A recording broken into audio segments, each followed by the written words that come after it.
So I just ran the heat test and I'm getting flow sense and D80. And the instructions, yeah, it's definitely warm there. The instructions in the manual are wrong, but somebody on YouTube in the comments had the right instructions. So for this dryer, you gotta turn it off. See if I can.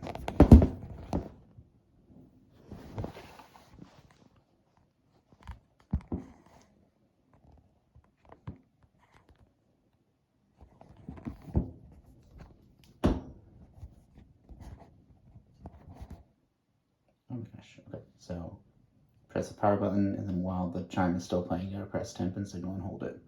So power, temp and signal, and it says LN5.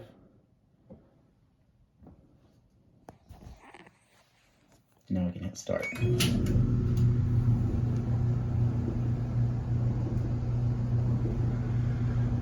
So this is what I did before. And eventually flow sense came on and it said D80 after like 2 or 3 minutes. So I've cleaned the duct down here. I've taken the pipe out of the back of the dryer, cleaned inside of it, taken the lint trap out, taken the assembly out, and screwed it all from there, cleaned all in there. It's pretty clean now. And I also used this guy to clean, you know, the closest 12 feet of exhaust pipe up into the attic. I don't know that it went all the way up to the roof, probably not quite. So I guess I need to go in the attic and clean up to the roof exhaust vent, maybe in the daytime tomorrow.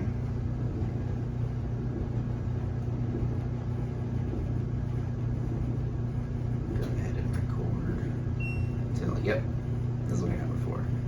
Flow sense is lit up, and I believe it's going to stop in a minute and say D80, which is 75 to 80% restricted. I was getting 90 and 95 the last couple times we tried to dry laundry, and it would stop after a few minutes. We were getting D80 for like a long time, but it still mostly would dry. We'd have to run things again. But it's kind of surprising since I cleaned the duct before we installed the dryer. We just sort of always had some issues with it. Maybe there's a problem with the damper up top. Maybe there's a problem inside the wall. Cut that out.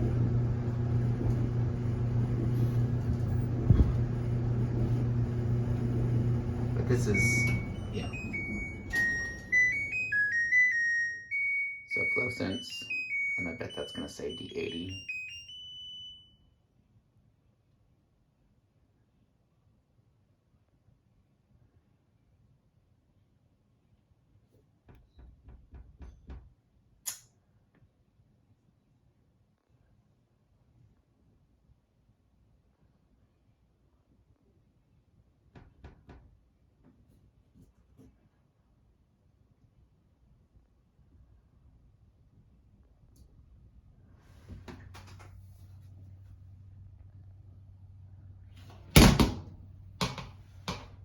Yeah, D80. I don't know why I didn't see that yet. So it's still 80% restricted, or there's something telling it that it is, even if it's not.